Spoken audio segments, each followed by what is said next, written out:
Welcome back to MycoSpace Trip. For those of you new to the series, this is a show showcasing our journey making the world's first living, breathing, sculptural mushroom grow kits. Welcome aboard the MycoSpace Station. Alright. That smells strong. So we've cleaned up the fairy ring portal mold and frame structure along with the living Merkaba mold and frame structure. Gave them a rubbing alcohol bath. And they're going to sit in that tub filled with rubbing alcohol while we continue to remove the supports for the living cube. And not a cactus. You might be wondering, why are we giving them a rubbing alcohol bath? Well, since the internal frame structure is what's going to come into contact with the mushroom substrate, that includes sterilized oak wood and wheat bran substrate and colonized grain. Because these components were 3D printed days and weeks ago and have been in all sorts of places and spaces, there's a good chance that they're covered in contamination. In order for this process to have the highest likelihood of succeeding, we have to ensure that the components that come into contact with the mushroom substrate are as clean as possible. That means giving them a rubbing alcohol bath, a thorough one, to, at the very least, reduce the number of contaminants found on the surface of each 3D printed part. If we give it a thorough cleaning, there's a good chance that we'll get all the contamination off, or 99% of it off, and there won't be any contamination issues once we introduce the very vigorous king oyster culture we have prepped and ready for these sculptural molds. Considering the king oyster culture has proven to be a very vigorous grower and seemingly resistant to contamination, I'm not too worried about there being contamination risk, but we have to do our very best to reduce the contamination vector. Wait till you see how complex the mold for Living Cube is. I'm actually very excited to see how Living Cube comes out. It's just incredible to imagine, just picturing the idea of a cube growing mushrooms, and then you can look through it, similar to Fairy Ring Portal, except on a whole different level. Incredible. Check out this beast of a mold. This is for Living Cube. It's covered in stuff. We really gotta clean it well. This internal frame structure is going to go inside this beastly mold. Let me show you how you take it apart. It's kind of like a puzzle.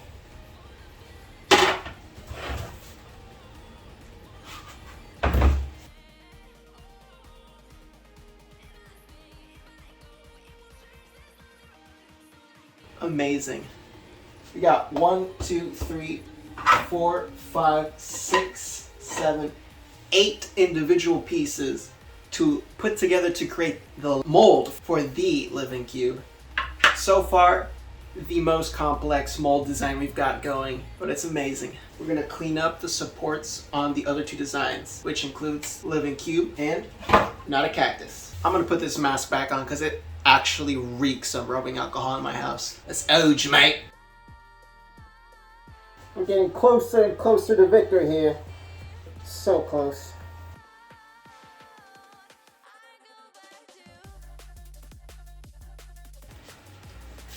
Look at that.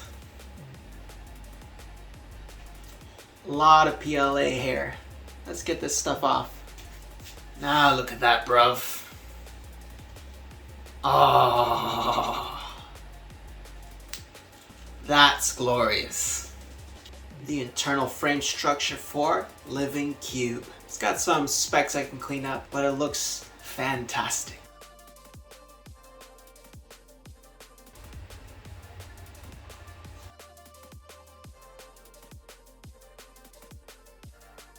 Look at that. Mad clean.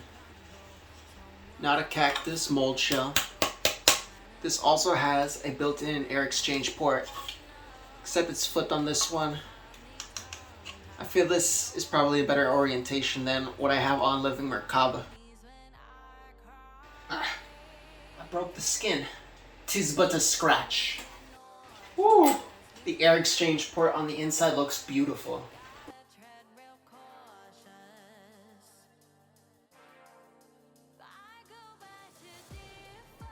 The next day. Hey bruv, we're back in the 3D shop. Got a crazy update here. The pot for the living crystal piece, yeah, didn't make it. I was pretty excited to see this come out perfectly, but we're gonna have to run it again. But on the bright side, both mold shells for Living Crystal came out excellently. So we're making progress.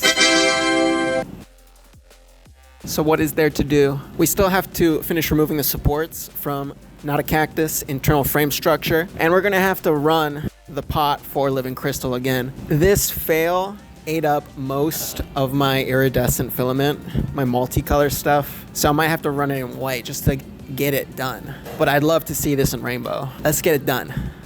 Here we are back on Fusion 360.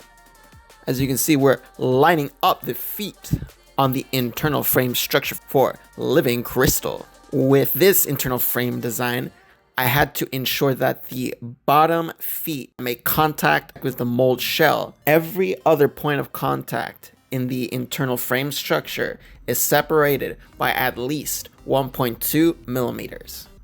This is to ensure that the internal frame slides right in smoothly, just like with the Living Merkaba design last episode. I suspect it would be better to create even more space between the mold shell and the internal frame structure to account for the heat shrink wrap plastic that goes in between the mold shell and the internal frame / substrate colonized grain combination. Next up, of course, we've got to create a sketch with circles down the center split line of both sides of the internal frame, holes that will turn into both inward holes on one side and pegs extending outward on the other side so that both frames can fit together like two puzzle pieces. This is essential for the execution of this idea. It's looking good, so we generate a mesh from the volumetric frame and we export it with the form frame that we created. We run it in the slicer, generate the tree supports to ensure every part that needs support has that support, especially with the side that has the pegs extending outward. We need those tree supports to make sure those pegs print correctly and don't turn out all droopy. Welcome back. We still gotta remove the supports from 𝙏𝙏𝙏𝙏, but now we got the mold shells for Living Crystal ready. We're so close to getting this packed.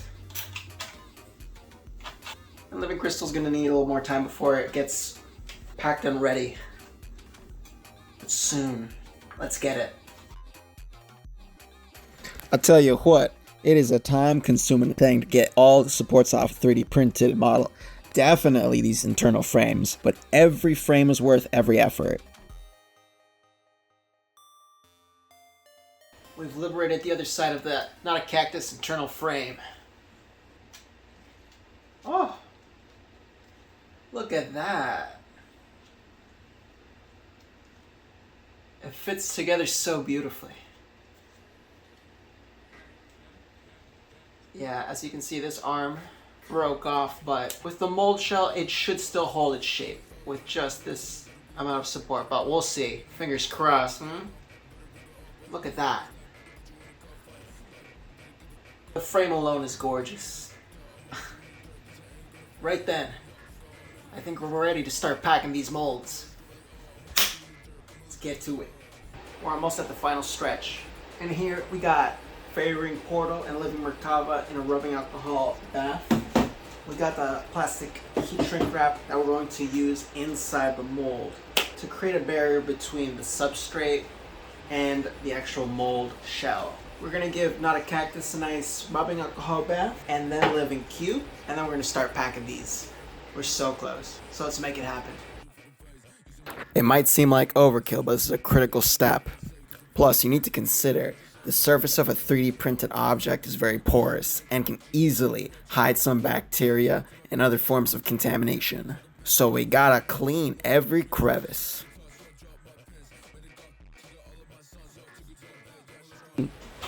The moment is upon us. The moment is here. Let us bring this into the world.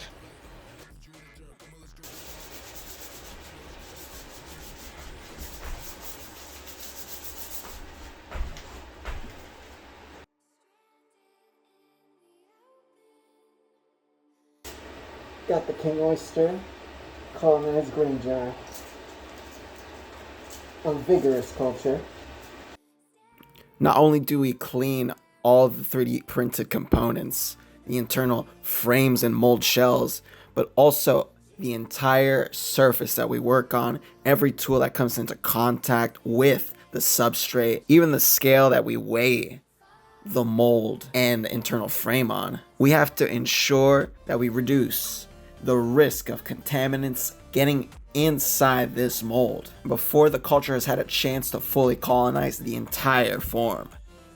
So here we've got the heat shrink wrap plastic laid in between the mold shell and the internal frames, perfectly positioning both of them from butt to butt so that they can be connected together like a clamshell. We begin by packing the mold with the internal frame with freshly sterilized oak wood substrate, and on top of that wood substrate we start putting kernels of colonized grain. Considering we want to pack the volume of the mold as much as possible, I use a tool to thoroughly push in the substrate deep into the mold as much as possible, layering on that colonized grain even more sterilized substrate, packing both mold shells with the internal frame in there as thoroughly as possible and as flat as possible, so that when both mold shells come together, they can evenly touch at the center point and allow the culture to colonize both and thus intertwine both mold segments into one solid form with the end product. And of course, the internal frame helps a lot with that, giving it added integrity, added support so that the form does not fall apart. Once we close the mold, we have both mold shells clamped together. Before actually securing them together, the heat shrink wrap plastic has to be sealed on all sides. This is accomplished with a little vacuum sealer to seal off any and every open gap between the plastic. We cut off any excess plastic, and then we use a heat gun to shrink the plastic so that it forms closer to the body of the mold. So this is our first successfully packed sculptural mushroom mold, the world's first micro fairy ring portal. Micro because the original design is 20 inches tall. This is just 8 inches tall, okay? Wait until you see a 20-inch version of this. Woo! All right. That was quite a trip. If any of you have any questions regarding the process or any aspect of the project, feel free to leave a comment down below. Infinite gratitude for all the help you guys gave me, getting me beyond 100 subscribers. This means the absolute world to me. Thank you for showing so much support in my endeavor to show the world the very first sculptural mushroom grow kits. I absolutely love engaging with each and every one of you, and I appreciate every comment and question. Episode dropping next week, so stay tuned. Thanks again for watching MycoSpace Trip, Episode 4.